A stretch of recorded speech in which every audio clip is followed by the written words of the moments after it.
السلام علیکم۔ علیکم السلام ورحمۃ اللہ، کیسے ہیں؟ خیریت سے ہیں انشاءاللہ؟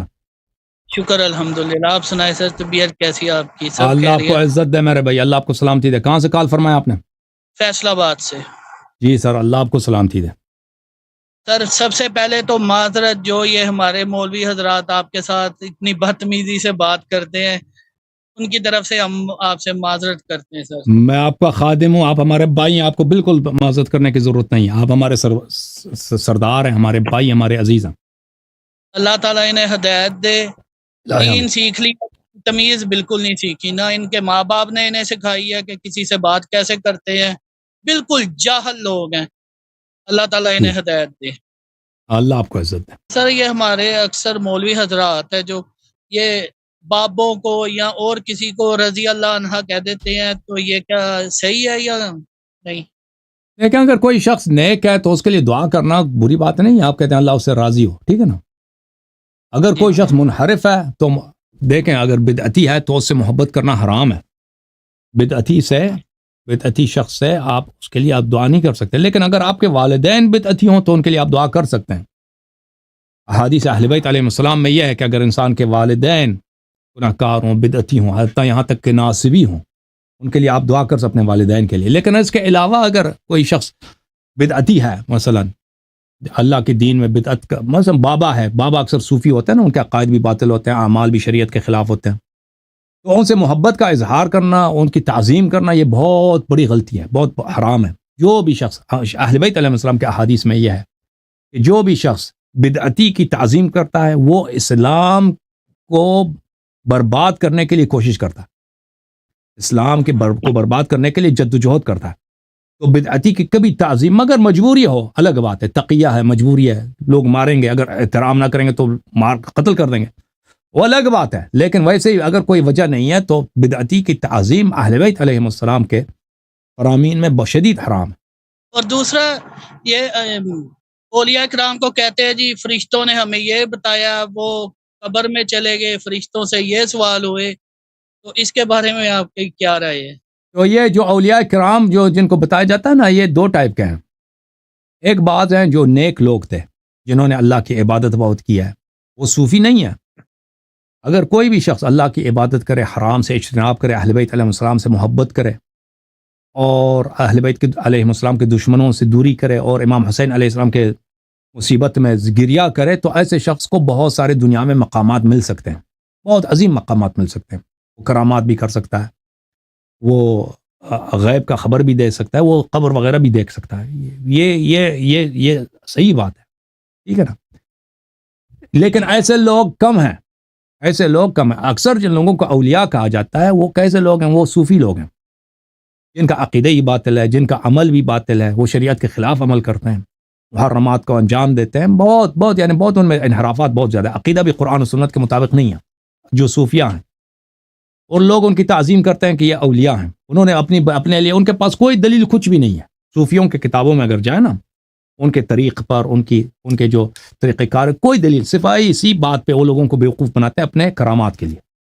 یہ بہت بڑا پہنچا ہوا عالم ہے، یا بزرگ ہے، یا ولی ہے، اس نے یہ کیا ہے، وہ کیا ہے، اس نے مثلا وہ اپنے دستار سے اس نے سونے کے سکے نکال دیے، اس نے وہاں سے مٹھائی نکال دی، پتہ نہیں کیا کیا، وہ خواب میں یہ دیکھا کسی نے۔ ہاں بالکل، اور یہ سب جھوٹ ہے بھائی۔ بعض ان میں صحیح ہے، اچھا، لیکن بعض جو صحیح ہیں وہ شیاطین کا کام ہے۔ دیکھیں یہ جو آپ کے اولیاء ہیں نا، یہ کیا کرتے ہیں؟ بہت سارے ایسے دنیا میں ڈرگز ہیں، ان ڈرگز کو آپ اگر استعمال کریں نا، ان کو سائیکیڈیلک ڈرگز بولتے ہیں۔ اب بھی امریکہ وغیرہ میں بہت اس کا رواج ہے، اس کو سائیکیڈیلک ڈرگز بولتے ہیں۔ امریکی وہ کرامات کا ادعا نہیں کرتے، امریکہ میں جو رواج ہے، سائیکیڈیلک ڈرگز استعمال کرتے ہیں، تو اس سے کیا ہوتا ہے؟ ان کو بعض چیزیں خواب میں نظر آتی ہیں، یعنی ان سے شیاطین سے قرب ملتا ہے انسان کو۔ یہ بہت عام چیز ہے امریکہ میں، جی بالکل۔ اگر آپ سرچ کریں آن لائن سائیکیڈیلک ڈرگز اور ان کے اثرات، تو یہ صوفیوں کو پہلے سے پتہ تھا، یہ بنگ وغیرہ، چرس وغیرہ، یہ اکثر یہ صوفی جو بنگی ہوتا ہے نا، بنگ اور چرس کو بولتے ہیں نا، چرس وغیرہ، اور چرس کے مختلف اقسام کو آتے ہیں، تو یہ اس طرح کے کام کرتے ہیں اور شیاطین سے قرب حاصل کرتے ہیں، اور جنات سے ان کا رابطہ ہوتا ہے۔ یہ صوفیاء، یہ بعض ان کی ریاضتیں ہوتی ہیں، یہ ریاضتیں شریعت میں نہیں ہے کہ تم اس طرح ریاضت کرو، 40 دن فلان کھانا نہ کھاؤ، فلان کام کرو، فلان کام کرو۔ یہ اس لیے ہوتی ہے کہ یہ شیاطین سے اور جنات سے ان کا قرب حاصل ہوتا ہے، اور جب جنات سے دوستی ہوتی ہے تو یہ کام بعض جنات ان کے لیے بعض کام کرتے ہیں، تو ان کے جو بعض کرامات بتائی جاتی ہیں وہ سب جھوٹ نہیں ہے، لیکن یہ قرب حق کی وجہ سے نہیں ہے، یہ شیاطین سے دوستی اور جنات سے دوستی کی وجہ ہے۔ اور بعض باتیں جو اخبار یہ بتاتے ہیں نا، شیاطین، قرآن کی آیت ہے، ان الشیاطین لیوحون الی اولیائہم، جنات جو ہے نا، کافر جن اپنے دوستوں کو آ کے خبر دیتے ہیں دنیا میں یہ واقع ہے، یہ چیز ہے، یہ چیز ہے، ٹھیک ہے نا، یہ تو قرآن کی آیت ہے۔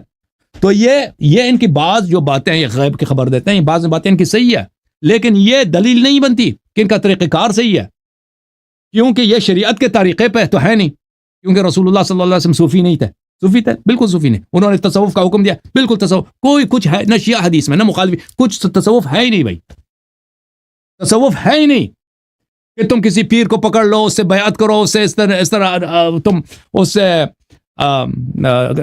کیا بولتے ہیں یہ اس کو عمل لیتے ہیں نا، وہ تمہیں تو بولے وہ کر لو، اس طرح پیری مریدی نہیں ہے، پیری مریدی صرف اہل بیت طاہرین علیہ السلام کے لیے، بے شک، جس کے سامنے آپ نے تسلیم ہونا ہے، ان کے راستے پہ چلنا ہے، وہ رسول پاک صلی اللہ علیہ وسلم نے صرف 12 امام کے لیے، وہ بھی پیری مریدی نہیں ہے، وہ جیسے رسول صلی اللہ علیہ وسلم کے اتباع، ان کے اوامر کے تابع ہونا ہے، وہ ان کے ہونا ہے، اس کے علاوہ کسی کے لیے نہیں ہے، ٹھیک ہے نا۔ تو اس طرح صوفی حضرات اہل بیت علیہ السلام نے ان کو لعنت کی ہے اور ان سے برات کا اظہار فرمایا ہے، اور ان سے اپنے شیعوں کو دشمنی کا حکم دیا ہے۔ جی سر۔ اچھا، ایک دو اور چھوٹے سے سوال ہیں سر۔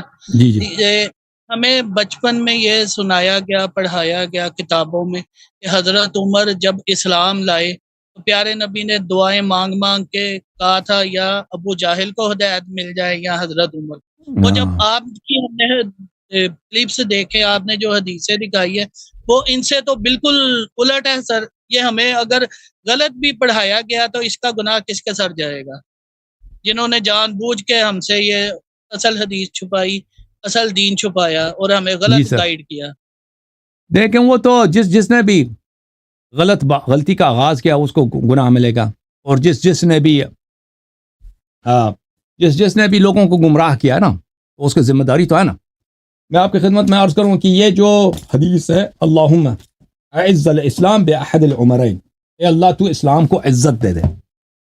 دیکھیں، دو عمر میں سے یا ابو جہل ہے یا عمر بن الخطاب ہے۔ ابو جہل ایک کافر ہے، مشرک ہے، بت پرست ہے، ٹھیک ہے نا۔ عمر بن الخطاب بھی کافر، مشرک، بت پرست ہے۔ اس رسول اللہ صلی اللہ علیہ وسلم کی شان میں عزت کی کیا کمی ہے؟ اسلام میں عزت کی کیا کمی ہے؟ جس کے دروازے پہ روزانہ جبرائیل آتا ہے، جس کے اشارے پہ چاند کٹ جاتا ہے، ٹھیک ہے، اشارہ کرتا ہے چاند کے 2 ٹکڑے ہو جاتے ہیں، اس کو عزت کی کمی ہے؟ وہ ایک کافر جو مشرک ہے وہ عزت دے گا اسلام کو؟ دیکھیں، یہ کتاب ہے، میں سنن ابن ماجہ کہاں گیا، سنن ابن ماجہ میں آپ کو دکھا دیتا ہوں، یہ سنن ابن ماجہ ہے میرے بھائی۔ وہ اس حدیث کو نقل کرتا ہے، خود کہتا ہے یہ حدیث ضعیف ہے، یہ حدیث ضعیف ہے بھائی۔ جس نے روایت کی ہے، لوگ آپ کو یہ حدیث سناتے ہیں لیکن یہ بتاتے نہیں کہ حدیث ضعیف۔ سنن ابن ماجہ، چاپ دار الفکر، کتاب چھپی ہے دار الفکر بیروت میں سنہ 2008 میں، ملاحظہ فرمائیں۔ باب فضل عمر، باب فضل عمر، میں اس کو زوم ان کر دوں، یہ حدیث نمبر 105 ملاحظہ کریں، 105۔ ان عائشہ قال رسول اللہ صلی اللہ علیہ وآلہ وسلم اللہم اعز العمر بن الخطاب، اعز الاسلام بعمر بن الخطاب خاصہ۔ حدیث نمبر 105 اس حاشیے میں دیکھ لیں ادھر، بھلے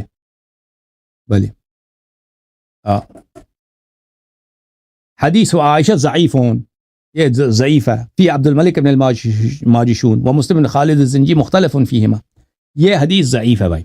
یہ اس کا طریق بھی ایک ہی طریقہ ہے، انفرد بھی، اس کا طریقی بھی منفرد ہے، ٹھیک ہے نا۔ اچھا، اس کے علاوہ میں عرض کروں کہ عمر بن الخطاب میں کتاب لے کے آتا ہوں آپ کی خدمت میں، مجھے اجازت دیں 1 منٹ کے لیے۔ دیکھیں، یہ کتاب ہے المستدرک علی الصحیحین للحاکم النیسابوری، چاپ دار الفکر، جلد نمبر 1 ہے، یہ 2009 میں کتاب بیروت لبنان میں چھپی ہے۔ یہ حدیث نمبر 206 ہے، یہ صفحہ نمبر ہے، کون سا صفحہ نمبر ہے؟ 160۔ یہ حدیث نقل کرنے کے بعد حاکم کہتا ہے صحیح علی شرط الشیخین، اور یہ 206، یہ 206 ذہبی بھی میں کہتا ہے علی شرط ہے، وہاں بشرط بخاری مسلم صحیح ہے، حدیث دونوں کہتے ہیں. اچھا عمر بن الخطاب کہتے ہیں, عمر بن الخطاب وہ شام کی طرف جا رہے تھے, اس کے پیر میں کیا تھے, جو نالین تھے, جو جوتے تھے, اس نے اپنے جوتے کو اٹھا کے اپنے گردن میں لٹکا دیے. تو لوگوں نے کہا کہ آپ تو بادشاہ ہیں, یہ کیا کام ہے آپ کیا کر رہے ہیں کہ جوتے گردن میں, لوگ کیا کہیں گے. تو انہوں نے یہ جواب دی, بلی انہوں نے کہا کہ ان کنا اذل قوم, اس نے کہا ہم تو ذلیل ترین لوگ ہم تھے, ہمارا خاندان, ہم لوگ دنیا کے ذلیل ترین قوم ہم تھے.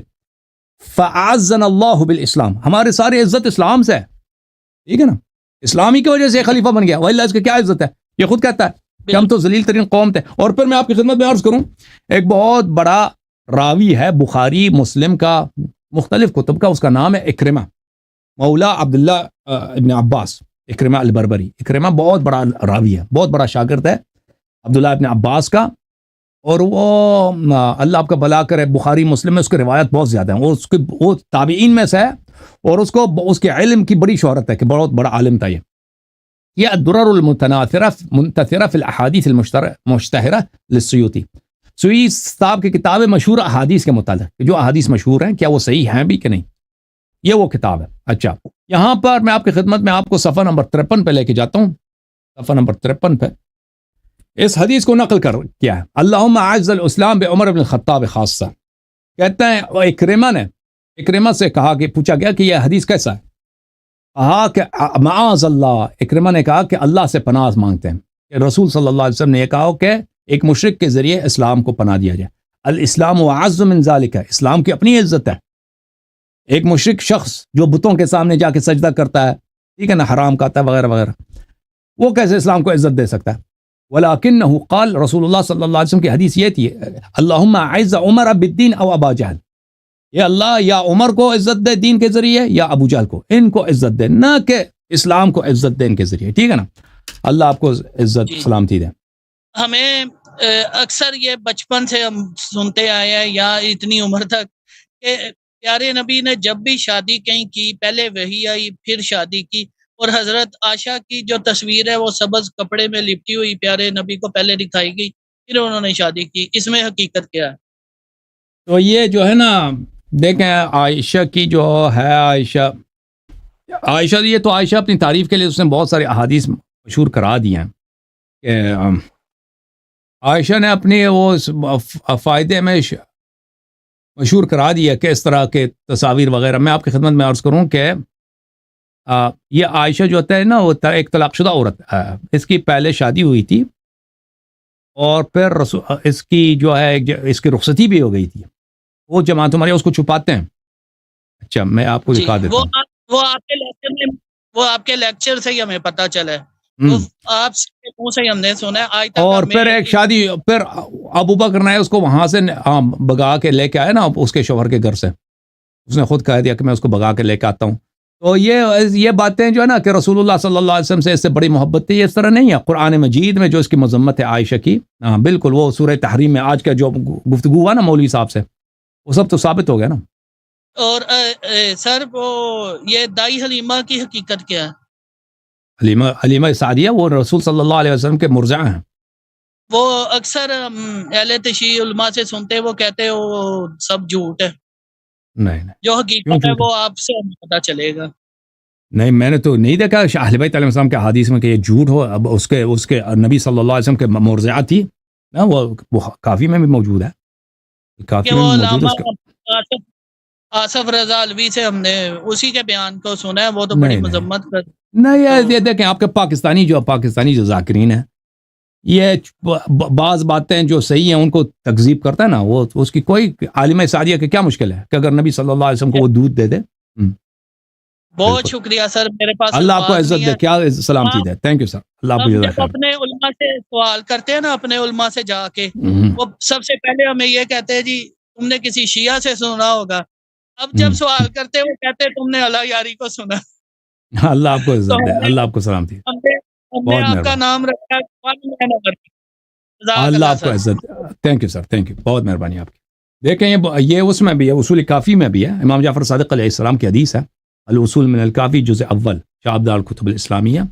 یہاں پہ صفحہ نمبر 448 میں حدیث نمبر 27 ہے کہ وقع ابو طالب على حلیمہ السعدیہ فدفعہ الیہا، رسول اللہ صلی اللہ علیہ وسلم کو حضرت ابو طالب علیہ السلام نے حلیمہ سعدیہ کو دیا کہ اس کو دودھ دے دو، کیونکہ رسول صلی اللہ علیہ وسلم کے والد گرامی جناب عبداللہ علیہ السلام رسول اللہ صلی اللہ علیہ وسلم کی ولادت سے پہلے ان کا انتقال ہو گیا تھا، اور ان کے دادا جان جو تھے حضرت عبد المطلب علیہ السلام زندہ تھے، تو حضرت عبد المطلب علیہ السلام بہت پیار کرتے تھے، بہت شدید محبت کرتے تھے حضرت عبداللہ علیہ السلام سے، اور پھر رسول اللہ صلی اللہ علیہ وسلم سے، تو وہ لیکن خود وہ بہت بزرگ تھے، ان کی عمر 100 سے اوپر تھی، تو انہوں نے ان کی جو تربیت ہے حضرت رسالت پناہ صلی اللہ علیہ وسلم کی، اس کی کفالت جو ایک یتیم ہے ہمارے گھر کا، ہمارے فرزند حضرت عبداللہ علیہ السلام جو ہمارے گھر کا شہزادہ تھے، حضرت عبداللہ علیہ السلام، ٹھیک ہے نا، بنی ہاشم کے شہزادہ تھے، حضرت عبد المطلب علیہ السلام کے سب سے محبوب بیٹے تھے حضرت عبداللہ علیہ السلام،